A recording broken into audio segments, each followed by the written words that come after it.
Welcome back, ladies and gentlemen, to beautiful Shenandoah University Esports Arena located in Winchester, Virginia. We got some fun esports to be played here tonight. We got a little bit of a switch up. Usually we have some Rocket League or some Smash Bros or something like that, but we're going to pivot to a different fighting game here today. We're going to Tekken 8 CFGC Week 10 here following Ja. I'm Ben Kincaid, joined by Brennan Moss. How are you feeling about this exciting three matchups that we have here tonight? I am feeling fantastic, mostly because we should have three matchups for the first time this entire season on broadcast. I'm just so excited. It is last week of CFGC before playoffs. I think there's a couple week break between, but this is it. This is last week. They are adding, I believe, more divisions for playoffs. So it's like top 16 is normally how it works, but this means that this is not the end technically, but it's also your last chance to show out before playoffs hit. Yeah, this is definitely an opportunity to build up some momentum leading into playoff. Ja right now, Kenza, our Tekken 8 player, is 5-9 in the standings, right in the middle of the pack, 34th out of 65 players here in CFGC. And we have three pretty fun matchups, right? We have a mirror matchup into Lars, which is who Kenza plays as well. We have an Armor King matchup from Q, and then we have an Elisa, there it is. Elisa as well for those three opponents. So can't remember. Yeah, we'll see how these go. I'm interested to see what the matchup looks like with the mirror matchup specifically, because we know that Lars has some fun little things that they can do. Yeah, not too much.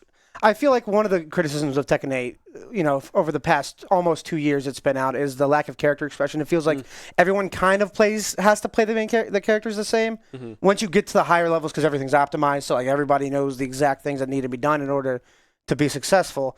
But Lars is one where he's very flashy. So there's a very good chance that if they're similar in play, we could just see two characters spinning around in circles constantly, trying to land hits, whiffing. Maybe they both play it patient because they know the other the other person could just do that, and it would just mix you up. Because Lars plays into a lot of 50-50s. It forces your opponent to just take guesses on what you might do, and it's hard to win every 50-50, so you end up losing a lot of health out of that. Right. Yeah, and that's hard to play into really just in any fighting game, right? If you have a character that can throw out a lot of different options, and you're like, okay, it could be this, could be that, could be this one over here. I'm not sure what's going to come out. It's hard to really find momentum and regain stability in matches. If you're guessing wrong, you're just going to get absolutely blown out of the water. So it's going to be interesting to see these two characters go up against each other, given that kind of 50-50 play style that you get to play with this character. And it'll be fun seeing Armor King in here as well. We were talking a little bit beforehand of how this character is a little bit more kind of brawly and up close and personal. Has a lot of grabs that they go for with that character. So we'll have to see if they can get a hold of Kenza with how quickly and how often Lars will be moving around. So we'll have to see how that one matches up, but I think it'll be a fun one no matter what. I think it will be a fun one. It's also the first time watching Armor King on broadcast for me, at least to be able to cast it, because he came out as a DLC character about three or so weeks ago. No, about 5 weeks ago. 2 or 3 weeks ago, he was he was allowed to be played because it's a 2 week. There's a 2 week kind of like grace period where you're not allowed to play the new DLC character because it's kind of cheese, especially with characters like players that are really good. Right. Like you could just kind of just throw things out there and like, what is that? I haven't figured this out. I haven't figured this out yet. Yep.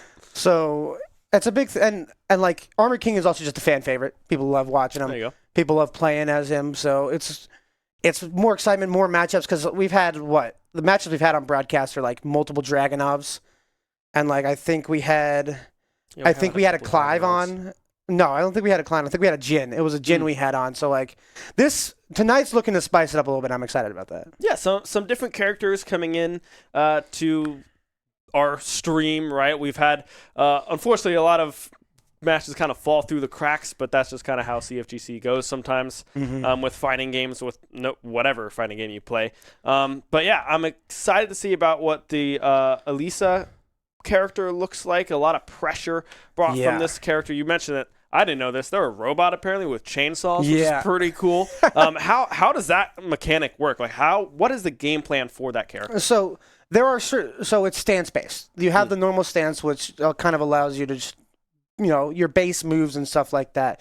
There are certain moves that if you use, it activates a separate stance, and that is a chainsaw stance, which allows her to just unleash like even more moves, and a lot of those they can be faster sometimes. The biggest thing is damage. When she's in chainsaw mode, she does a whole lot more damage, and her poke damage is also way up to the moon. But put a pause on Elisa for now. We have Armor King in our lobby.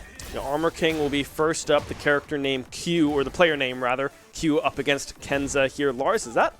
So we're Mario, I guess. Yeah, here like for Mario. Lars. So that's pretty fun on a Pac-Man map. I didn't even know this was even in the game. Already we can see some combinations getting tossed out by Kenza, connecting on a few, but Armor King going up for that grapple, but able to break out of it, and this could be an opening for Kenza to really get things going. Yeah, really good block into that low punish there from Lars. But now your back is against the wall. A big thing out of Armor King is damage. He does a whole lot of damage, and pretty much good in any scenario. Doesn't have too many weak points. If you're on the ground, he's good. If you're standing up like that, it's good. Or in your Oki situations, your wake up situations, it's kind of tough to gauge how you should exactly handle it. Yeah, it looked like it was getting closer just for a moment. Kenza was kind of able to fight out of that corner, but could not keep the momentum going. But now here, starting to put up a little bit of a string after they go through the floor, and now up against the wall goes Q, but able to kind of sidestep out of it for the time being, but still so much pressure being put on right now by Kenza. Q struggling to find any opening to survive, and that might have just done it very close. The little jab there will get the job done, but Kenza able to answer back 1-1 in this first set. Yeah, when you're facing Lars and you get down in a hole like that, you start getting comboed, and now you're up against the wall. It's really hard to get out of it because, like you mentioned before, 50-50s all over the place when you're facing him. And when you're kind of already like in a bad spot, and you're stressing out a little bit, now you also on top of that have to guess which moves are being thrown out. You kind of just get put into a blender. But speaking of a blender, Lars just got span around in circles. Now his back is against the wall. Couple moves coming out. Throw not going to be able to come through. But the drop kick does. Lars now at his back foot, and just a normal kick to the gut for Mario there. Yeah, that's a whole lot of damage from Armor King. I did not... the spin around, I was like, oh, okay, this will do like a solid amount, but it was half the health bar pretty much off of that move. So that's a little nerve-wracking to have to go into as Kenza opens up with a pretty solid string of their own, but quickly answered back by Q. Is that called what? Rage Art? Is that what that's called? So Rage Art is the ultimate move that's not used. That is Heat Engager. So that blue bar below the health bars is called Heat. The first move they use to engage that, after we see a Tombstone pile driver grab from the ground to keep him in the loop, and it just finishes out set number one into the stunner. What? Wait, yeah. Okay, hang on. So we didn't really get the chance to really break down Armor King. Armor King's whole shtick is that he's a wrestler. Okay, he's a luchador. That makes sense. He is a luchador, human jaguar thing. Yeah. And a lot of his moves in the game are taken from real life, as we saw there. Okay, that was actually pretty cool. I was like, wait, I know this one. Hey, wait, I know this one too. Yeah. Maybe we're going to hit him with a 619 at some point as well. That would be cool. Could you imagine a 619? A 619 would be absolutely wonderful. I don't know how they play that. I don't know if that's in the game or not, but maybe a wall move. Sweet chin music, something like that. But already you can see the aggression coming through from Q yet again. Kenza very, very low here, back against the wall, trying to fight out of it. Gets out of that grab there as well. Kind of hesitant on that approach, trying to find an opening, but that will do it, and that is the... Oh, yep, well, curb stomp there. CM Punk, a little bit of action coming through, so, yeah. So, big thing we saw, like, after that second round that Kenza was able to take, it feels like King, like right there, has had the upper hand. He's had an answer to every one of the problems that Kenza has brought to him, and he's trying to find his own answer for the Armor King, and right now pressure seems to be it until the grab from Q, sending him into the wall. A big pump kick. Now both players low health. Speaking of low comes through. A couple poke damage. Both players at really low health. Heat Engager not going to work, but that low will to be able to take the second round here, set number 2 for Q. Yeah, it was a very, very close second match here in set number 2. So Kenza fighting out yet again here, kind of getting some momentum back in their favor, back up against the wall as well. But Q able to fight out of it for the time being, but now getting juggled here by Kenza. Not looking likely that you're going to come back and win that one. Kenza hanging on here in set number 2, only now down 1, but still has to find 2 in a row. Yeah, so here we go to the downside of the 50-50s. Lars very flashy, spins around, hard to tell exactly what's about to come out. But if Q happens to guess what that 50-50 is correctly, Armor King has some of the best whiff punish and best block punish in the entire game. So if he's able to avoid the move that is thrown out by Kenza, he can just send him flying and all of a sudden, 80% of his health is gone. Yeah, grab coming through there in favor of Kenza. We'll get some good damage down, and now back against the wall again here for Q, trying to use some of that heat meter to get some extra damage, but, well, will be able to do so. That last bit of heat, able to use that kick and find that kill. Kenza fighting back now here in set 2, tied 2-2. Yeah, low catches Kenja off guard, now inside of his very bad combo. Heat engager not going to send out a move, but the grab will come, and there he goes, swinging across the stage. Now less than 50% health. Going to try to get a little bit of that great health back, but it doesn't matter. Counter hit comes through. Combo starting and finished. A perfect to end out round number 5 here on set number 2 for Q.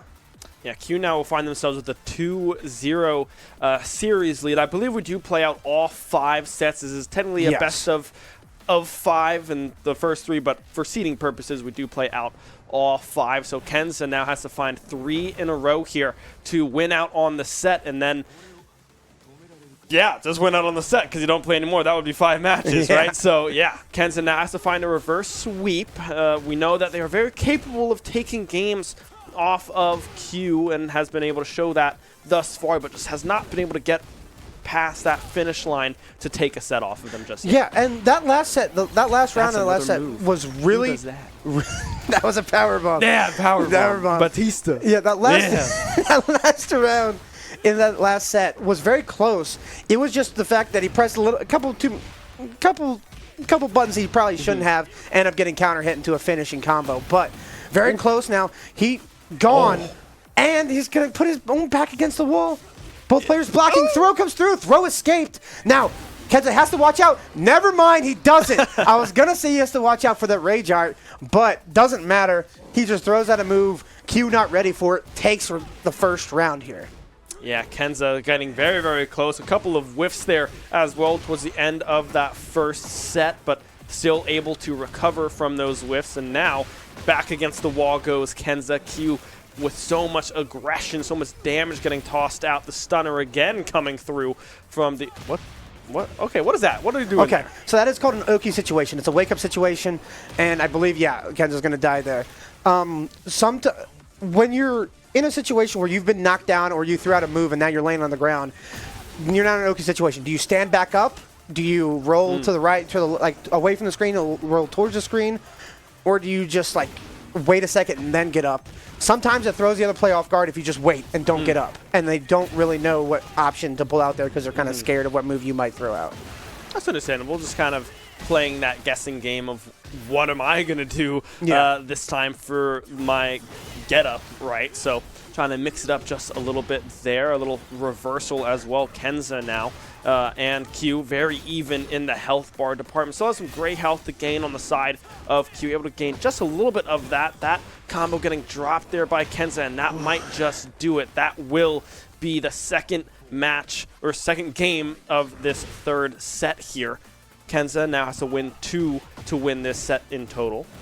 Yeah, not able to avoid that heat smash, loses the round because of it. Throws out a move and a counter hit low comes in from Q. Now, Kenza back against the wall. A high move comes out, gets a little bit of poke damage, but heat engager from the Armor King. Grab going to go right over Mario's head. However, that punch from the heat smash will not, and Q goes up 3-0 here in this series. Yeah, Q will win the series in total, but still has 2 more matches to play here. So Kenza definitely able to take out two of these matches to help their seeding placements as we approach playoffs. But we'll have to wait and see if that comes to fruition, because right now, Q again on the aggressive approach with Armor King and getting a whole lot of damage dealt back against the wall yet again, and already 50% health here for Kenza.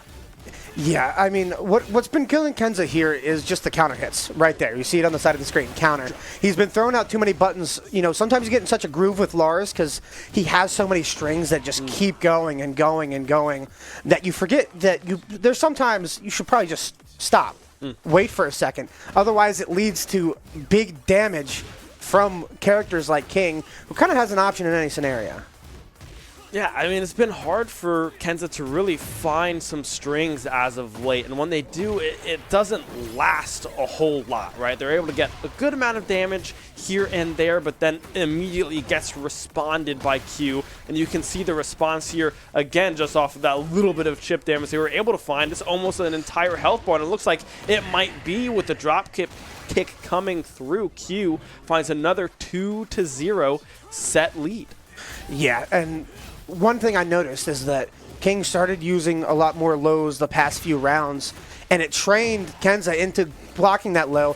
Ended up getting hit by a few mids right there to end that last round. Yeah, we can see the aggression coming through from Kenza yet again. Does get out of that grab opportunity from Q, but now running forwards, pushing them into the wall. That's got to be some kind of wrestling move there. I don't know who does that, but it looked cool. It looked like that would be in the WWE. Q with another very clean game here up against Kenza, and now finds themselves with a 4-0 lead in these 5 games. Yeah, and that's obviously tough, you know, because it's over. You lost like the 5 and now 9 is now going to go to a 5 and 10. But on the standings, they count sets. So if he can bring out these last 2 sets, that will help his standings and seeding going into whatever division he's placed in when it comes to playoffs. Yeah. And also, I've mentioned this on previous broadcasts. Once you lose those 3 and like, oh, I've lost the series, you kind of start playing with reckless regard, right? Like you don't really care.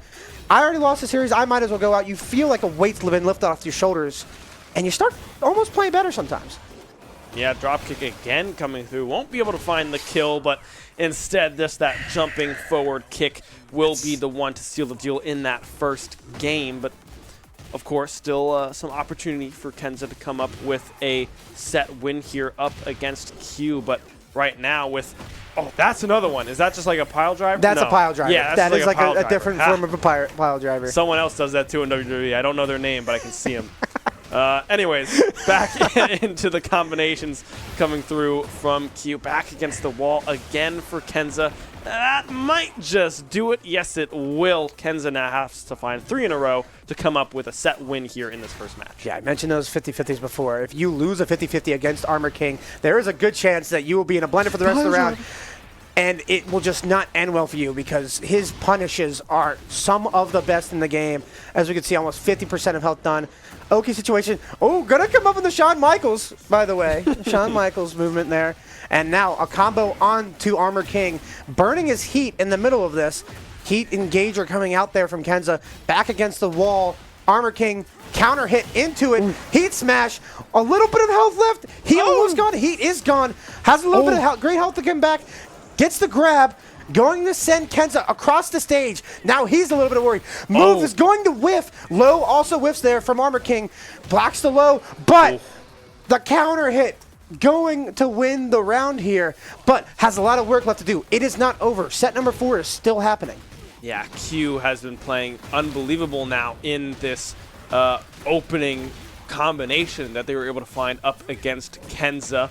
We'll have to see if Kenza can get off of this back wall, kind of just in an odd position here, going for some low leg sweeps just to try to get some chip damage to set up a combination. That whiff will happen, and that will be it. That is the punish that we talk about up against Lars. When you miss those call-outs, you set yourself up and for such an opening as they get put through the table. A clean 5-0 there for Q. Well, I believe that was... I think it might have been 5. That set was 4. Was that 4? I think that was set 4. I think we have one more set coming out of this. No? Am I wrong? Am I bugging? Let me see the scoreboard. That was 5. That was 5. Like you're right. That was 5. Okay. Yeah. So, biggest thing, right? Biggest thing was probably the King, Armor King Q was calling out Lars. He was waiting for him to throw out all of these flashy moves, just waiting for the right moment to strike, and it ended up winning. There was a few times towards the middle where he trained Kenza to crouch. Like, he hit a couple lows that Kenza, like, didn't really do much damage to him, but what it did is it conditioned him to start crouching a little bit more to try and block those lows, and boom, right when he did that, hit him with the mid, sent him flying, got a combo out of it, won a round or two out of that strategy. And Kenza just not really able to find his ground, find his footing in this matchup. Yeah, and it looked like it was close. So numerous times we found themselves in a 2-1, a 2-2 scenario in some of these sets, but they just could not quite get over the hump. Q did a great job at adjusting to some of the movement that Kenza was going for, was able to punish on those 50-50 whiffs from Kenza as well. And with a character like Armor King doing that amount of damage, it's hard to really come back from large punishes. That happens a lot with that character. We did just get word as well that Stormblessed will be the next player up here for Miami, Ohio. That is the Elisa player here. So excited to see that character come through and see how Kenza can perform against Stormblessed. Yeah, this is a big moment. Now, the great thing about having 3 other opponents in a pool is that you can always just play an opponent because the other opponent, the other 2 can just play each other. We're going to get right into this. Elisa, we mentioned before. Let me try to go through some of her things. We talked about it before. Big stance character. Once those chainsaws come out like we see right now, poke damage comes out wild. But once you get hit or once you have to block, yes, that is Igus. Producer just asked if this was a Igus costume. It is, in fact, Igus. I believe this person was also a Persona 3. It's a Persona 3 reference. We have Igus versus Cyclops from X-Men, which this is awesome. I love this. This is part of the reason I love love the Tekken community. Here comes the chainsaws, man. She has wings. She does have wings. She can fly. She also has a grab. Well, here comes a Rage Art, which is going to hit because he's in a bouncing scenario. I don't think it kills because I don't think it was. I can't remember if it was a counter. He also doesn't have his heat going, so I don't think it kills. But he's going to get real close. Yeah, both people around the same amount of health, but Elisa, it doesn't matter. She can kind of just fly you. This is a big thing. Elisa is a very simple character to play and read. The problem is actually executing and defending against it. Right. And like I mentioned before, a lot of poke damage once those chainsaws come out. So your biggest strategy always against Elisa, make sure those chainsaws do not come out. We can already see a grab coming through there from Kenza as well, getting a whole lot of damage. But you can see the pressure that Lisa is able to put up. Stormblast doing a great job at clawing back from that large deficit. And this might possibly be it. Lionel Messi again up on the pitch. Because it wasn't a combo. Do not think that will find the kill yet. Just barely living is Kenza, but still has some work to do to try to stay alive in this first game. Gets that high approach into that low kick. Will be able to defend low, get defense again, and will be able to find that killing blow as we find ourselves tied 1-1 in this first match. Yeah, really good mix-up there at the end to get her down to that health, and really good read on the low in order to block that and punish it. Now, we talked about a lot of the positives at least, so some of the negatives it comes down to it's hard to come back because a lot of her comeback moves, you know, if you're down in a hole, there's gonna be a lot of moves coming at you. Like right here, Kenza's sending a lot of offense out. Chainsaws are out, but it doesn't matter. The poke comes through from Kenza. Gonna pause. I almost said Persona 3 character's name. Yeah. That's insane. Gonna pause her offense and punish it with a round win. Yeah, gets the win cleanly, able to fight out from a sticky situation. You mentioned a lot of offense getting thrown out by Kenza there as well. Some of it missing, some of it just getting blocked outright, but does not phase them whatsoever. Able to secure that win. Some good damage coming early on there from Stormblessed as well with that combination, and continues to do so right now, and that will find the kill quite quickly there in that second match, or fourth.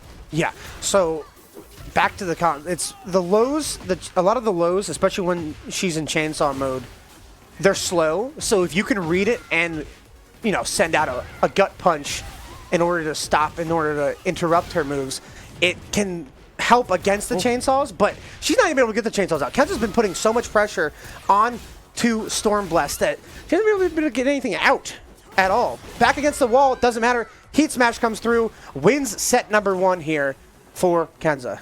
Kenza able to take away that first set.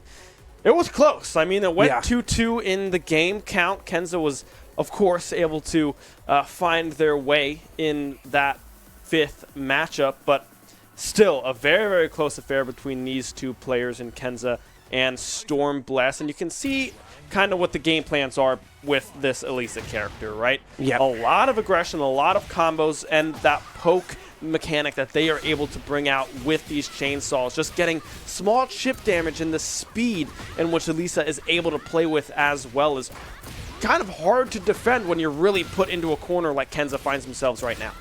Yeah, this is tough. The low ends up taking the round number 1. It's hard. When those chainsaws come out, you start getting hit, and you have to sit there and block for a good 2 seconds before you can even move and try to, block the next move. You're kind of just in a loop of, I got to block these chainsaws. But if you put the aggression on first and stop any offense from Stormblast, you have a good chance at taking the series. Able to find a lot of blocks there as well. Just barely misses on that attack. It's safe, and the grab comes out and going to take the round. Sorry for interrupting there. No. You said something that I didn't understand, so I went, might as well just toss it over to you. I don't know what you're saying. Yeah. So big thing here is when somebody throws out a move, some people are more prone to throw out their Rage Art than others. However, a lot of the times they may not know how long it takes for you to become safe, as in you can block out of the move. And it was just a guessing game of whether or not he was going to be safe. But not safe from that move. Chainsaw's now out. Heat almost completely gone. Now counter move. Back still against the wall here for Kenza. Chainsaw's put away. Rage Art gonna call out. Still not able to hit it a second round in a row, and it's going to cost another round. So what Kenza has adjusted to here is he's now much more aware of when the Rage Art is available here for Stormblast. The first 2 rounds, I think, got caught by it. Hasn't been caught the past 2, and has actually been able to win the rounds based off of that. Yeah, a lot of good damage getting put on from Kenza there as well. That'll be another Heat engage coming through from Elisa, but unable to connect. Gets blocked beautifully by Kenza, and that will be a quick 3-1 there in set number 2. So now Kenza finds themselves with a 2-0 lead and the potential to get this series win under their belts in this next set. Yeah, huge momentum here for Kenza, and we might keep talking about it. I think if you had a penny for every time I've said the word chainsaw, you'd probably have a lot of pennies. Chainsaw Man. Chainsaw Man. You know. Chainsaw Demon. I know what you mean. I'm picking up what you're putting down. Great show. But Great show. It is a great show. It is a fantastic show. The movie was great. There was a reason I say it that many times. It's because the winning factor here is taking out the chainsaws. Yeah. If you get those chainsaws out, it's really, really tough to find spacing and find time to actually throw out a move and interrupt it. Now, if Elisa, I think it's Elisa. I could have been wrong this entire. It's Elisa or Alyssa. I think it's Elisa. I like Elisa. I like Elisa. Yeah. Sometimes I mess up. There's so many characters in Tekken. Sometimes you just mess up the pronunciation. But it's Armor King. Can't mess that up. Can't mess that one up. Can't mess that up. But it's really, really hard to find the time to poke and interrupt because but once Elisa does get hit, chainsaws go away, or if Elisa blocks, the chainsaws go away. Oh, no. So those are kind of your options when you're facing Elisa. Little skin swap up here. This looks cool. But anyways, we get back into this third set in this best of 5, and Elisa getting a little bit of aggression put on to Kenza just for the time being, but will be able to get out of it. Very low now. This could be an interesting, sticky situation here for Kenza. Now both of these players, Stormblast very low, gets out of the grab there as well, and will be tossing out, I believe, was that the Rage Art, if I'm not mistaken? That was the Heat Engager. So you're going to see the Rage Arts are the big cutscenes. Oh, okay. So you'll see a move. It'll zoom in on them, kind of like they zoom in on the Heat Engager, on the Heat Smashes and stuff. But they'll do this, and they'll do a punch, an uppercut, and if it hits, then you'll get a big old cutscene. Oh. And you'll be able to tell when somebody has a Rage Art whenever there's a big old red like energy around it, like we like see right here with there. Kenza. Yes. Oh, okay. Well, Kenza has the Rage Art up and available, but won't be able to use it as Stormblessed is able to keep that pressure up, keep that aggression going, and tie this third set up 1-1. Still trying to get the chainsaws look so cool in this one, and the wings They as well. do. I don't know. It's a really cool costume. This game has great skins. It has I think great the skins look customization. so cool. Very good customization, as you say, and very good gameplay coming through from Stormblessed as well. Almost a perfect KO in that second game. Kenza trying to find their footing here in this series as they were able to find in those first 2 matches. Yeah, able to. We've seen the chainsaws a little bit more. It's also been. We've seen a lot more spacing, I think, from Elise. Elise is recognized. However, not going to recognize that time. Heat Engager comes through. Gonna get some combo. Let's see how long it goes. Not very long. Here come the chainsaws. Here comes the heat smash. Now you're down to less than 50% of health, and you've just been launched. But Elise didn't capitalize off it. Now back turn. Gonna be safe on block. A low block read there from Kenza, but not 2 times in a row as the low takes the set here for Stormblessed. Dude, Psychos is wanting to grab his knee, just like quick. He's like, ah! You know that Family Guy episode because he's like Peter Griffin's like on his. Yeah, he's like, yeah, I know exactly. Yeah, that's what Cyclops just did there. But hey, it won't be a clean 3-0 here from. Well, hang on. Wait, it's still it's 2-1 now. 2-1. In favor. I was looking at the graph and I was like, oh wait, it doesn't have the 1 there yet. But I don't think it had updated on our end that quickly. But yeah, so Kenza unable to find the clean 3-0, but still keep some aggression up here in this next set, looking so much better than they did in that third set. Back against the wall there for Stormblessed as well. Trying to fight out of it, can do so for the time being. About 50% health there for Kenza. A lot of gray health opportunity from Stormblessed as well to try to fight back. Rage Art up and available, but does not opt to use it, goes down instead. Kenza able to win that first match of this fourth set. Yeah. Elisa trying to throw out a really risky low there. Rocket launcher coming out. Now, I didn't know she had that. Yeah, it's kind of like if you stand back on the other side of the stage in like Street Fighter and you just send out a bunch of Hadoukens. It's like the same effect almost. Okay, that makes sense. And they're mostly either for combo enders or if you just kind of, want to play a little cheesy. That's how you do it. But yeah, like I mentioned before, Lisa throwing out the low that we're going to see again, but from Kenza in the Rage Art section, but might honestly be dead here if Kenza can keep this combo going into the wall, but keeps pressing buttons, and that's going to cost him a Rage Art hit. So yeah, this is what we see. This is a Rage Art. Oh, okay, yeah, this is when she turns into Messy. Yes, That's this is when she turns into Messy. This is the Messy Rage Art. Doesn't kill, but still a whole lot of damage dealt here onto Kenza. Slide down low as Stormblessed does get that one blocked out, able to find some blocks of their own. Oh, this is a 50-50. I know what that means. That means that either one of them is going to die. But hey, that move came out early for Kenza, able to find that kill and find them now with a 2-0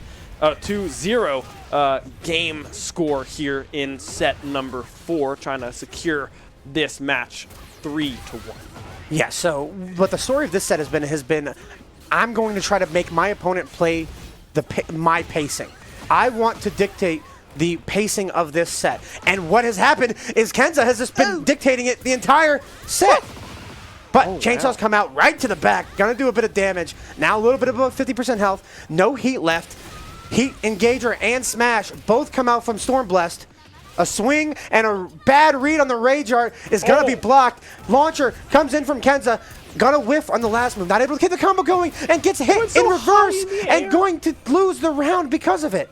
It looked like it was good for Kenza there for just a moment after blocking that Rage Art, but could not continue the combination and the punish on their end. Stormblessed able to come back from the whiff, but now has a whole lot of damage built up. Some gray health, Rage Art up and available as well. Will use it and will be able to connect the Rage Art. Still plenty of health here on Kenza. We'll do a fairly good chunk, but still a lot of opportunity for Kenza to win in this game. Yeah, still has the upper hand on health and still has heat. Also has Stormblessed in a combo. Some gray health to be recovered. Going to get some poke damage in. Not going to be able to get the grab through. And going to do a bad read as the heat engagement comes through from Kenza. And so does the round and set win. We'll be able to win out on this set 3-1. We still have one matchup between Kenza and Stormblessed here, as previously mentioned in the Q matchup. We do play out all 5 sets, all 5 series for seeding purposes. So Stormblessed, while they do go down, does have an opportunity to end this one on a high note with only a 2-3 loss, but Kenza trying to keep up that momentum that they were able to find towards that later half of that series. As we swap back to us, I believe the lobby might have had a little whoopsies here, but we still have one more match here with Kenza and Stormblessed. So we'll have to see how that one goes as we hop into that matchup. Stormblessed already below 50% health. Yeah, and a big damage already. What a duck on the throw. We're going to see if he blocked. I think he didn't press any buttons, and he didn't. And here comes another throw that's going to end the round. That'll be round number 1 gone. Yeah. What did we see? What was that duck coming through, as you mentioned? So what Kenza essentially did is he read the throw. So Elisa, you saw that throw with the blue energy around the arms. That means it tracks, so you can't sidestep it. It's still going to grab you. Interesting. So Kenza read that was about to come and just ducked, which avoids that throw. Okay, well, able to avoid that one, but not a lot of the hits getting avoided here in this second game from Kenza. Very low health, trying to fight back now. 50% health here on Stormblessed as well. Will be able to break out of that grab. That'll be a heat engagement coming through as well from Kenza. Able to get some good damage dealt. Has just a sliver of health remaining, surviving for just a moment, but Stormblessed able to find that high kick, and that will seal the deal there in that game. Kenza now out of the gate swinging here in this third game. Yeah, already got Stormblessed in a combo against the wall. Now both players kind of sides towards the wall. And now Kenza's back is towards it, but combo comes through the other way. Heat Smash still available. We're going to see if he's going to use it. Nope, baits out the Rage Art. Yeah, that's not going to come through. He blocked that. Throw is probably going to kill, and it does. You know, I feel like a big reason that Kenza's been able to close out most of these rounds is just reading and baiting out the Rage Art from Stormblessed. Yeah, very patient gameplay coming through from Kenza. Not getting overzealous, waiting for their right moments to strike, but struggling to get out of this combo here as Stormblessed already puts Kenza in a very low percentage in health. The heat engagement, I believe, yeah, that was a heat engagement, I'm pretty sure. That was a heat engagement, coming through from Kenza. Able to get some damage dealt, but quickly responded by Stormblessed there. Now, still fairly close. The heat still online here for Kenza, getting some low chip damage here, and now a potential to possibly find this kill if they can keep them up against the wall and keep this combination going. Goes on a whiff, unable to connect, gets out of the grab, and will be able to find that last hit. Kenza winning out again. Yeah, absolutely wonderful play from Kenza this entire series. We mentioned it a few times throughout. You don't get the chainsaws really going. It's tough to find moments, you know, where you can completely take over the game as Elisa. And also, if you go down, it's really hard to come back because of a lot of her comeback, what would be considered comeback moves are kind of slow, even if they do a lot of damage. So it's very reactable. And we've seen that Kenza's his reactions are very good. We saw a lot of the ducks, the reads were very good. And just kind of able to space out Elisa. You know, Elisa, I think, towards the latter half of the sets, trying to play more of that spacing game and a little bit paced it out a little bit. It just kind of favored Lars in the end.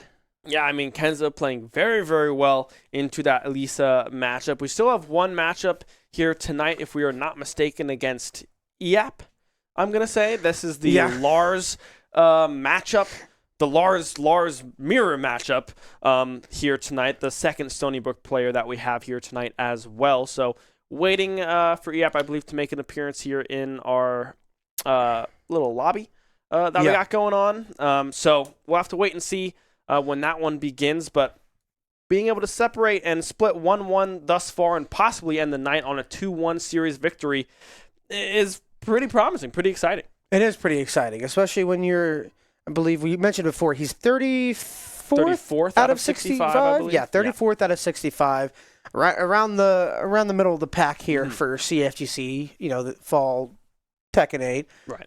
But, any little bit helps. We mentioned that he's I think 6-10 now. 6-10 off those 2 matches. 6-10 after those 2. But what that number does, that number takes into account the series. So that entire series that he just won that's one. The sets make a big difference in seeding. But going to this match, gonna play a mirror match. May not actually. I'm thinking more. I think about it. I don't know if you want to play Lars into Lars. That's fair. There we go. We just got word from our producer that EAP is currently on a CFGC stream match, so they're wrapping that one up, and then we'll hop into our lobby here momentarily. Oh, that's fun. They just played Q actually on stream, who was that Armor King that we saw earlier on here tonight in our first matchup. So that's pretty fun that they get to play each other on stream with that kind of team kill Stony Brook versus Stony Brook matchup. So a little kind of get to hold a little, what is it? Oh, what's that called? Rights? Bragging rights. That's it. That's what I'm looking for. So that's exciting as they're wrapping up that one on stream. Oh, well, there's our answer for how that went. Q won 4-1 with the Armor King. So now expecting EAP to hop into this lobby whenever they are ready for this Lars mirror matchup here for our last matchup of the night. Yeah. So the reason I said what I said before all of that is because a lot of the times players will opt to not play the mirror matchup only if they have a character in the back pocket they think is of quality and of experience to be able to do that. But Lars is also a weird one, right? Because tracking in Tekken 8 has been an issue and just a topic among the community for however long the game's been out. Tracking is really weird. Sometimes it makes sense, sometimes it doesn't. Sometimes move that shouldn't hit, and sometimes move that should hit don't hit. And with Lars, all this we saw it the past 2 matches. Lars is kind of just spinning around everywhere like a Beyblade. Yep. And that can lead to some really weird and unpredictable moments. And if you have 2 characters doing that on the stage, it could get really weird. It's a little tango. So I think that's my biggest question: is do we actually see the mirror matchup?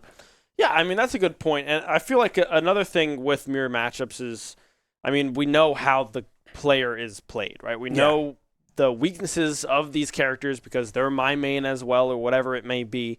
And it's a lot easier to capitalize on things that you're so comfortable with playing against because that's something that you're trying to avoid yourself. It's very easy to pinpoint small mistakes in gameplay when you're very familiar with another character. So it'll be interesting to see if we do see this mirror matchup. I think we might. I expect us to see the mirror matchup.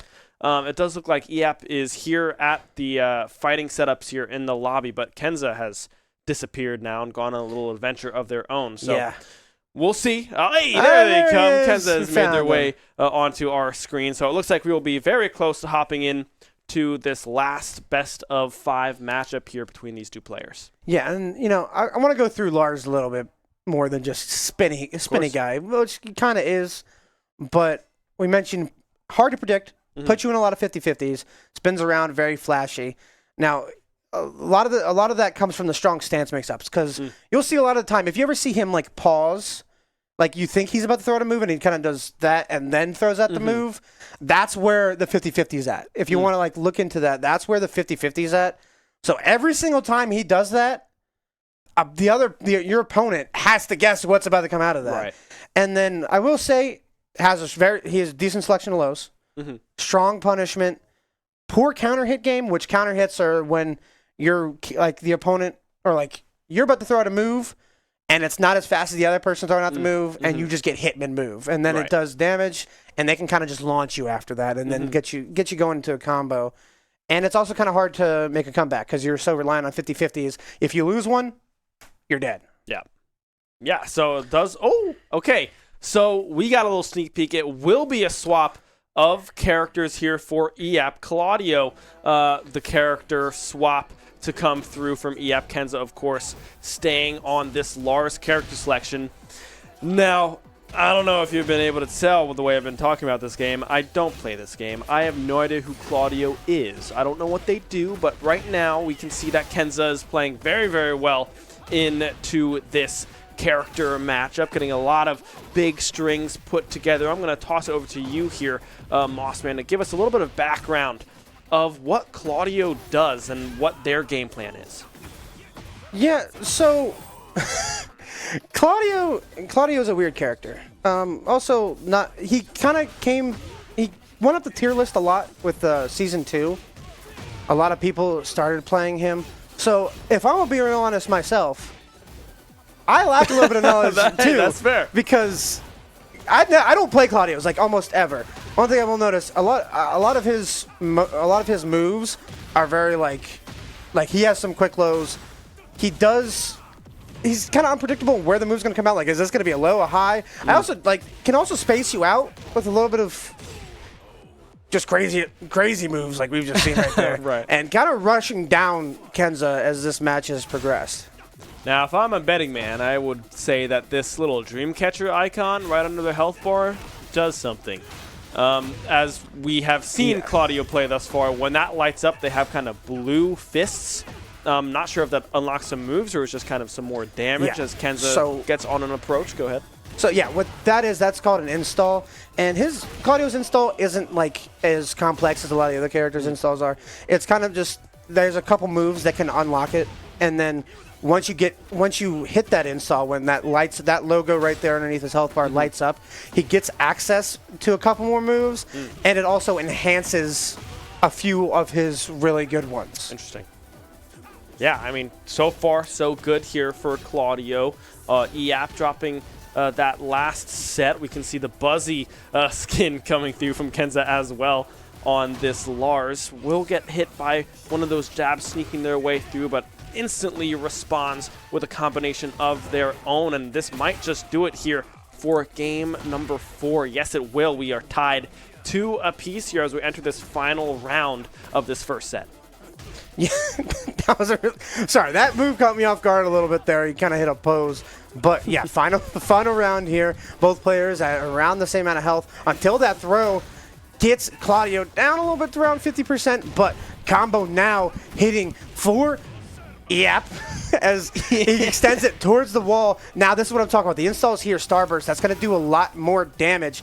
As we see, took a huge chunk of health here from Kenza, whose back is against the wall, and that's the move I was talking about. Couldn't exactly remember what it was, but if you kind of bait out a move, this is a strategy in a lot of fighting games, is that you kind of like walk a little bit close to your opponent, make them think they can hit it, and make them think you're not ready for it, and then immediately backstep and dodge the move and then punish them with one of your strongest moves. And that is what ends up taking set number 1 there for EAP. Yeah, good start here coming through from Kenza as well. The get-up attack will be able to connect there for EAP as well, and I can see the aggression going through the backstep in time there for Kenza, able to dodge out on that uppercut and get some good damage built up on their own. Rage bar up and available here for EAP, but might not have an opportunity to use it as they are down to now a sliver of health. Does get that jump out, but instantly caught by 2 jabs there by Kenza, able to win that first round of that second set. Both of these players playing very, very even thus far through that first set, going all the way to 5, and now with very low health bars on both sides in that first round as well. Both of these players very even. That should not be a thing, by the way. Coming straight out of that pose into one of probably the quickest moves I think I've ever seen in Tekken. Kenza trying to bait out a few moves from Claudio, not really going to be able to do much. Pokes going back and forth. Kenza kind of losing that battle and will end up losing the round due to a low there from EAP as we go here into round number 3 of set number 2. Into round 3 of set number 2, indeed, with Kenza on the aggression here. Already 50% health for EAP, and slowly falling as well. Kenza not letting up on any of the aggression. The heat engagements getting tossed out by both of these players as well. EAP now getting some of their footing back in this third round. Kenza down below 50, but able to break out of combinations with a few blocks, and now EAP dangerously low. The chop there will be able to find that kill, and Kenza now finds themselves on match point in this second set. Yeah, Yap earlier threw out a really, really slow move that ended up just getting countered by a low that sent the round win into Kenza's direction. Now, looks like another round win is in his direction, is coming his way, as he just has Yap against the wall. Cannot do anything. Laying down right now, trying to bait Kenza into something, but it's not going to work if Lars can just do what he wants, whenever he wants. Yeah, Kenza in full control of that last round, ties up the overall series 1 apiece.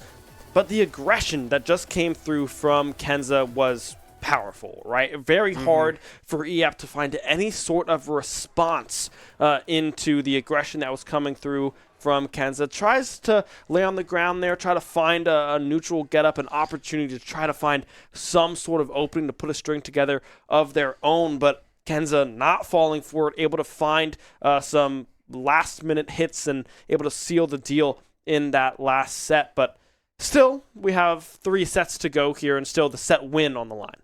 Yeah, set win still on the line, 1-1 like you mentioned. And one thing I've noticed, these players are playing pretty similarly. Both players trying to bait out the other one, waiting for their opportunity to strike. No one's being like overtly aggressive to the point where you're just pressing buttons and then you end up losing every round. Like, I will say Kenza's being very aggressive, but that's Lars kind of lends himself to that, like we've mentioned. So it's going back and forth. This is an exciting match, personally, because both these players seem around the same skill level. We'll get to learn more about Claudio, both of us do. Starburst, I remember now, recalling a few of my ranked matches. I think I normally lose to Claudio when I do play him. I don't see him very often, and it's mostly because of that Starburst. It's that Starburst, fair. which is what I've had at But Who's this? We're not looking at Claudio anymore. We are looking at one of the least played characters in the entire game. So if you thought I knew nothing about Claudio, ain't got nothing of my lack of knowledge on Shaheen. Yeah, Shaheen, the swap coming through. Hey, you said it best. No clue what this guy does, but Kenza seems to be doing pretty all right into this matchup thus far. Shaheen back against the wall. Very low, Rage Ride up and available, but still struggling to get anything going on their side of things. Yeah, like, I honestly genuinely I don't know what the call is here. Oh my god. I mean, boom, high kick. That high kick, I feel like that's Kenza's call out. His call out move. Every time he thinks that someone's trying to bait him out and they're about to send a move from like mid-range almost, it feels like that is, first off, frame data-wise, it's a very quick move. It can get called out by heat engagers if you're not careful, but it's a call-out move. You know, you think you have a quicker move than I do from that range? No, you don't. I'm about to just ruin your day with that one. Yeah, some there it is again. Big, that is that high kick again coming through, and that might combo into another round win. Able to get out of it just for a moment is EAP, trying to put together some strings of their own. Lars, Kenza playing some defense here as well, but getting up attack and able to find that mid jab will seal the deal yet again. 2-0 now in favor of Kenza in this third set, trying to propel themselves up into series point, and right now looking poised to do so at the start of this third round. Yeah, like, this just been complete domination here from Kenza. Once he combos him back, puts the pressure on, EAP has to back up towards the wall, and he just doesn't know what to do. The pressure is just unsurmountable. Yeah, I mean, so much pressure coming through the grab, however, from EAP, able to get some solid damage down onto Kenza, now sitting around 50% HP, has some gray health to get back as well. Another grab coming through, and will be able to fight their way, both players with the Rage Bar up and available. Kenza might not need it, though, as they are able to get a string put together and now propel themselves up into series point here. 2-1 in favor of Kenza. Yeah, 2-1 in favor of Kenza. I'm going to be honest. I don't think that was the right call from EAP. I get, like, possibly if EAP believes it's, like, the best case scenario, you know, catch him off guard. Like I said, almost nobody plays Shaheen. I think I may have run into Shaheen once in my entire lifetime of playing Tekken 8 ranked. genuinely. So, Yeah. so like maybe there's an element of surprise. You know, you're not expecting this. You haven't played much Shaheen. Like I'm gonna catch you off guard with a few moves. But it's not like EF was like lost that last set by a large amount. That was a close match. And I don't know if, maybe we're about to see something. Maybe EF comes back and just absolutely destroys Kenza here in this next set. We just keep going back and forth like that. I just think it's a really interesting decision. I'd be interested to see if we go to another character, and it looks like we will be going to another character. I was going to assume that we might go to Lars, but instead we got Smokey the Bear. Kuma coming through for EF, already getting some good damage done on to Kenza through the first moments. What is going on? This is a crazy character. And you want to know something really funny? I do. I want to tell you something really funny. Lay it on me. You know Heihachi? I do. Yeah, you know Heihachi. This is one of his sons. Oh. This is Kuma. He is a Mishima, what we call them. And he loves his father very much.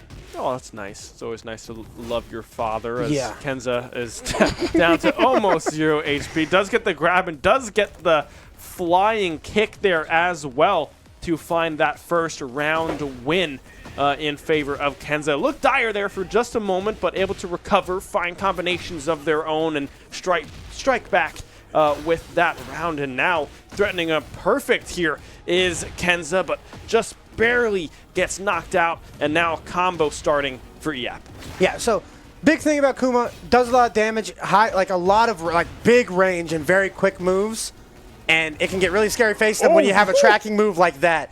That is what I'm talking about. Gigantic range tracking move, whole lot of damage.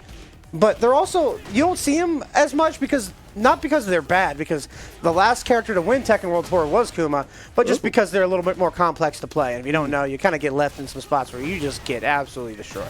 Actually, it does look like, do characters have different levels of health? Because it does feel like Kuma's health goes down a little bit faster. Or is that just good comboing from Kenza? That's just Kenza just using Lars's damage output to the best of his abilities. Well, doing a pretty good job so far here as another grab comes through from Kenza. Kuma, EAP already down to 50% HP. Kenza 1 win away here from securing this series win, but now EAP fighting back with some power of their own. They just did a sit-up. They did a sit-up with 2 claws and did a whole lot of damage. Kenza now in a corner and likely to go down here. Does get a nice grab, gets some damage down, but the slow get up from EAP calling them out. But, this might be... No. Okay, yeah. So one thing to note about Rage Arts, if you have low health and you throw it out, there's a couple decisions the other person can make. The other person can just block and then grab you, or they could throw out a move that they think can kill you, because your move will hit through it most of the time. Interesting. It's just a matter of whether or not you kill them. And speaking of kill them, Lars already has less than 50% health, but Throw gonna take a lot of health away from EF. Now, kind of baiting him out of the corner. Interested to see what Kenza is planning here. Heat Engager comes through into a low, going to send Kuma backwards, and now you're in a blender. Now you can't get away from the wall, and it's going to be your death sentence, Kuma. You are now dead. That set is over. Great job there. Great job there from Kenza. That was a misspeak right there. Kenza with the 3-1 set lead or win here for Kenza over EAP. Will now end the regular season 7-10 in the set win versus loss department. But now we still have this last game to play out, the last best of 5 to see if Kenza ends it on a 4-1 victory. Right now, looking good here in round number 1. A lot of that heat engagement used up. There's one getting thrown out by EAP as well. A whole lot of damage dealt. Almost finds themselves back in an even state, but Kenza with the combination will be able to put a halt to the momentum and find themselves with that first round victory. I feel like like we're filming a flex tape commercial almost. Just flex like mentioning a whole lot of damage. I cut this boat in half. I cut this boat in half. That's a whole lot of damage because both these characters, especially Kuma, just look at that. 5 hits, you're dead. Goodness. You're almost dead. And now you are because you just got heat smashed by a giant fish. It's a whole tuna. Oh my goodness. Yep. with the fish out of the back pocket, able to find that kill in that second round up against Kenza. Now finds themselves back against the wall yet again. EAP not slowing down on any of this aggression. Yeah, great counter hits. And honestly, I think this pick is a lot better than fish again, heat smash. And that's I struggle too because it hits you from a little bit further than you're expecting. Azucena's is like that a lot where you don't realize how far the heat smash goes and then you're just like, oh, I'm in a cutscene. I'm in a cutscene now. But very, very good counter hits these last two sets there from EAP.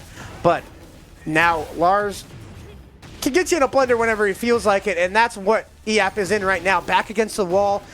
It doesn't matter. You better stand up because if not, Genza's just going to keep on hitting you.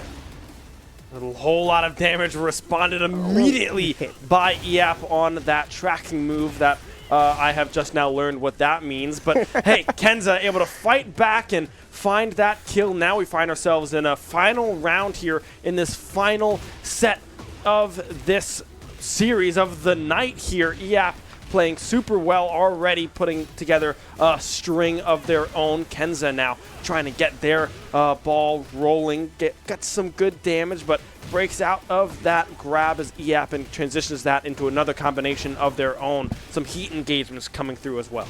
Yeah, EAP doing a really good job of being patient and knowing exactly when to send the fish out. Flying fish, not going to end it, but the flying headbutt will. That will be the series, the night here for Kenza. Does drop one of their matches. The first one there up against Q on the Armor King, but does end it on a high note. A series win there against EAP, as well as Storm Blessed will end the season 7-10. And looking to keep the momentum going here into playoffs. Yeah, CFGC is very top heavy, so 7-10 is a fantastic. Watching Kenza throughout the season has been wonderful. He's progressed so much in so many facets of the game, and some people may look at that 7-10 and be like whatever, but I look at it and that's a very big accomplishment, especially in such a top heavy league like CFGC. Mm-hmm. So I absolutely loved it. I absolutely loved watching Kuma just now. Kuma's so much fun to watch, but I hate playing against him because I get hit by fish all the time. Smokey the Bear, man. Smokey the Bear. He'll let you know. He'll let you know if there's a problem with his forests. But hey, that'll do it for us here tonight. Congratulations to Kenza. Now I might have mistakenly said playoffs. I don't know if Kenza is locked in the playoffs. I'm not entirely sure. But regardless, Kenza had a beautiful season here, 7-10 to finish off the year for Kenza in Tekken 8. But hey, that'll do it for us tonight. We might be back with some stuff on. I don't know if we have a matchup tomorrow at all for anything. Don't think we did. Friday we might have League of Legends on your screen, maybe. Pending in-house signups here at SU. We like to do some fun, play some games that we're not usually used to playing. So we'll have to see if that graces your screen. But if not, that'll do us for us this week. I've been Ben Kincaid, joined by Mossman, and we will see you potentially on Friday. Shenandoah University is a big little university rising. With 22 Division III sports teams, over 200 areas of study, over 300 annual performances, an elite academic esports program, nationally ranked health professions programs, one of the biggest university presences on Broadway, immersive AR and VR learning programs, cybersecurity and computer science programs, and innovative undergrad and graduate programs. all at a place that cares for you. Shenandoah University is the big little university rising. Find out more at su.edu/rising. We have the Esports Arena right here on campus in Winchester, Virginia, and this facility acts as the hub for all esports activity at Shenandoah University. Students are able to use this space not just for competition and practices, but also as a living learning community and a sandbox for them to come and explore and practice and try out things related to and through esports in the gaming industry so that they're getting that hands-on learning and the skills necessary to help them find a career by the time they graduate. We also have the professional level broadcast production booth where we do all of our broadcasting and production, from casting of our games that we play right here on campus to working with outside entities to record footage for them as well. In addition to the space that we have here in the Esports Arena is the Esports War Room. our students get to use that space for studying, but also outside projects. So our students get to use this space for professional development and the academic side of our esports program, which is such a critical component to go with that competitive element that we have. So we combine all of our facilities at Shenandoah University with competition, community, and career preparation. We have over 250 days of programming, and there's something for everybody, and we want you to be part of it.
Shenandoah University is a big little university rising. With 22 Division III sports teams, over 200 areas of study, Over 300 annual performances, an elite academic esports program, Nationally ranked health professions programs, one of the biggest university presences on Broadway, immersive AR and VR learning programs, cybersecurity and computer science programs, and innovative undergrad and graduate programs. all at a place that cares for you. Shenandoah University is the big little university rising. Find out more at su.edu/rising.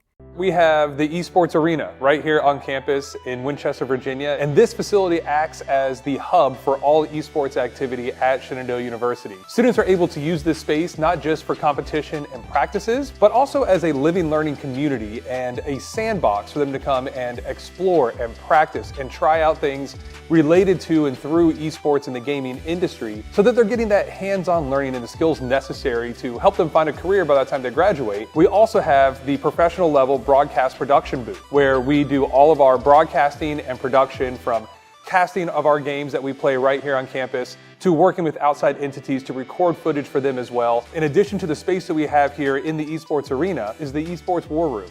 Our students get to use that space for studying, but also outside projects. So our students get to use this space for professional development and the academic side of our esports program, which is such a critical component to go with that competitive element that we have.